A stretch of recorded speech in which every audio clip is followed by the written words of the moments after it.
Pangulong Wabet, Yes! kailan po nagsimula ang Pahiyas Festival dito sa Macau? Nagsimula kami noong 2003 sa pamamagitan ni Father Caloy sa Legumba. At ito yung after ng Sinulog Festival because Sinulog is January. And then tinanong ako ni Father Caloy kung pwede kong dalhin ng pahiyas. Sabi sa akin, wait, baka pwede mong dalhin ng pahiyas kasi isa ito sa mga big events. Kaya sige Father, sabi ko, nung dumating ang Mayo, yun, nandito na ang pahiyas. Pangulo, sino ang nagpasimula or bumuo ng Pahiyas Festival? Bali, ako na ang tumayong namuno dahil ako ang nataas bilang Pangulo ng Quezonian. Ang Pahiyas kasi sa Lukban nagmula.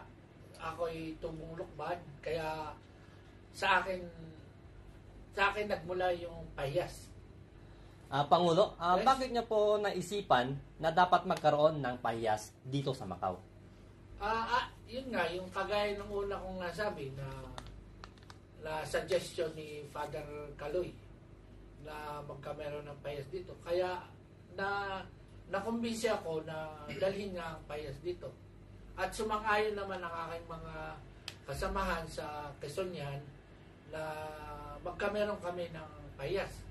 Dahil kasi nga, yung ibang mga kababayan natin na hindi nakakauwi ng Pilipinas or Lukban or hindi nakakakita ng pahiyas, so sa pamamagitan ng pagdadala ng pahiyas dito sa Macau, mawi-witness nila yung pahiyas, kung ano nga yung pahiyas sa Lukban.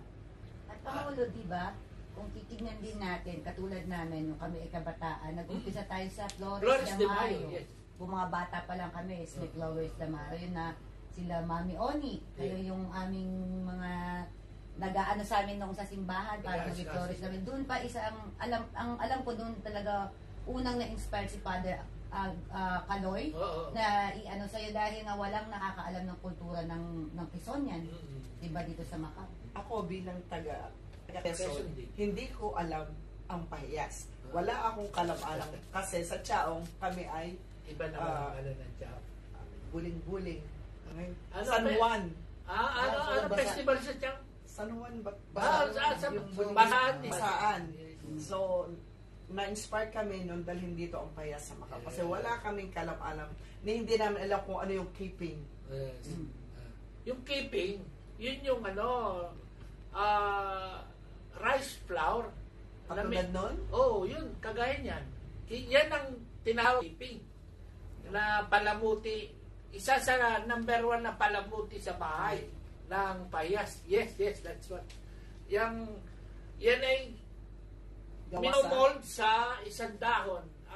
Pangulo, simula nung nasimulan ang Pahiyas Festival mula noon at ngayon, ano po yung naging resulta at naging impact sa Macau?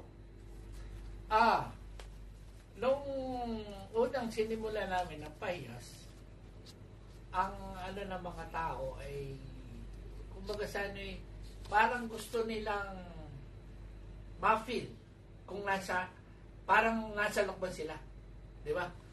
At ang maganda nun, lahat ng asosasyon ay nagpa-participate.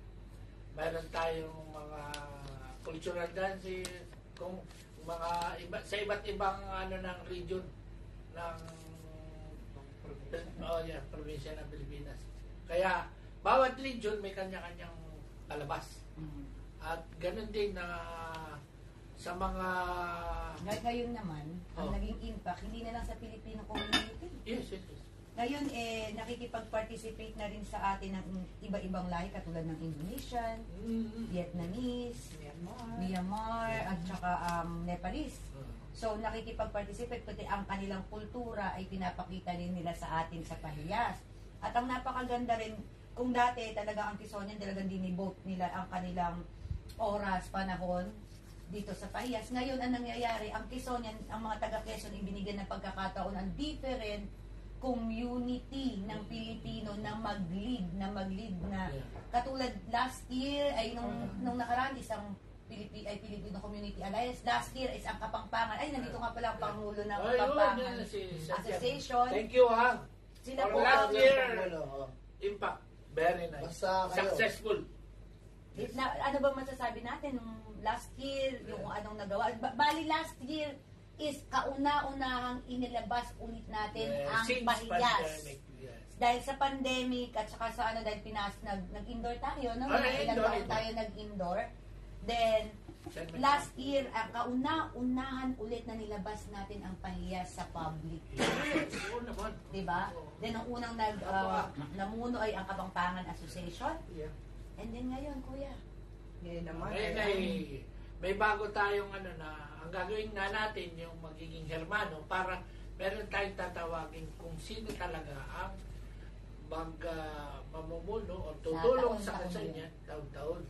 Pinaka Ngayon ay inumpisahan ng Kapampangan, tapos ang sumunod ngayon ang Tenacious. Tenacious Tenacious. Media Influencers. O TMI. Si Blessed Mr. Pangulong ako. McCoy, President. Yun. Kaya nga, sobrang thankful kami, saka proud kami na napili kami ngayong taon na mag-organize ng pahiyas kasi hindi namin akalain na simpleng mga TikTokers lang kami noon hanggang nagkaroon ng license association. Bigyan ng Tapos halaga. binigla na kagad ng break na sobrang aga, parang 1 year pa lang yung license namin, tapos eto na. Saka talagang parang milagroso yung yung pahiyas kasi binibigyan talaga ako ng oras sa sobrang dami sobrang busy ng trabaho ko, tsaka yung siyempre sa bahay, mga stresses sa bahay, ganyan, di ba? Parang binibigyan talaga ako na magawa ko yung mga tasks.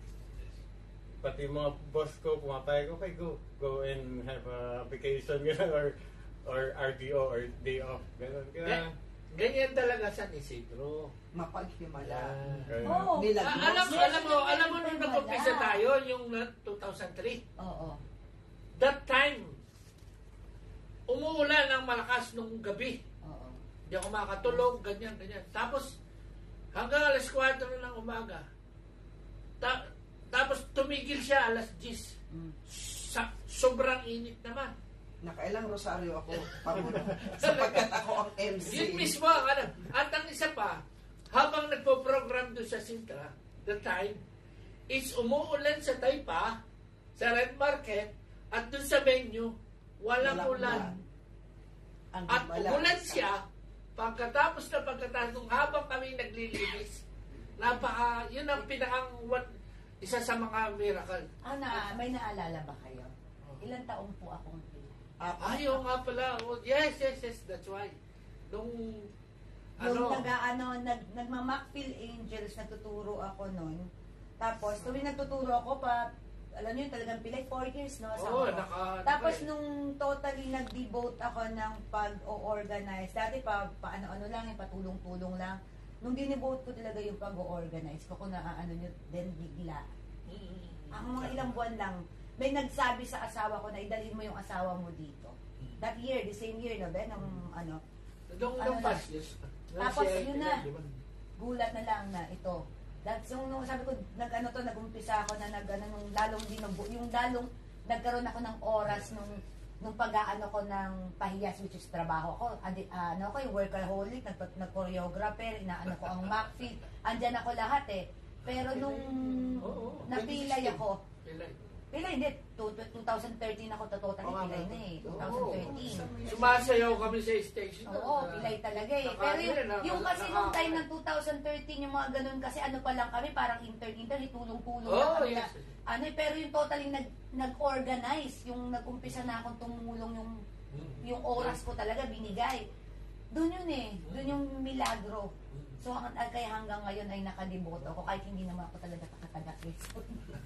Adapted ka na? Adapted Quezon yan na. Pangulo, ano yung message nyo sa mga Pilipino sa Macau at ano ang maasahan ng mga Pilipino sa Pahiyas Festival? Bali, ngayon ay ipapasa ko kay Pangulong Macoy. Dahil sila ngayon ang Hermano Mayor ng Pahiyas. So, siya na lang ang makakapagsabi kung anong aasahan ng ating mga kababayan ngayon So yun po ang message ko sa mga kapwa natin Pilipino is kumbaga magkaisa tayo dito sa ating Pahiyas Festival. Tunghayan natin yung kultura ng Quezon at saka makikita nyo dito yung mga sagala or parikitan. Yung parada ng mga nagagandahang babae na may mga kasuotan na tradisyonal at may mga produkto ng Quezon. Dito po masasaksihan natin, hindi lang po yung kultura ng Quezonian, kung hindi dito yung masasaksihan natin kung paano magtulungan ang mga bawat Pilipino na different community dahil makikita nyo dito lahat dahil nandito ilang community ang volunteer natin, nasa 20 mahigit ang ating mga magsasama-samang magtutulungan, maghahandog ng kanilang kanilang pagsasayaw, kanilang kultura. So ito yung masasaksihan nyo ang talagang uniting ng lahat, hindi lang Filipino, kundi minorities in Macau. Then dito magsasaksihan nyo ang naggagandahang dilag ng mga OFW at papakita ang mutya ng Pahiyas 2024. Oo, tama. Kami po lahat ay nag-aanyaya Sa Pahiyas, sa 26. Lahat po kayong mga Pilipino sa Macau at ibang lahi. Yeah. Manood po kayo at tunghayan sa Sintra Park. 1:00 hanggang 6:00 ng hapon. So asahan po namin kayo. Rain or shine, Yes. See you there! See you there! Pahiyas Festival. Hello! Bye!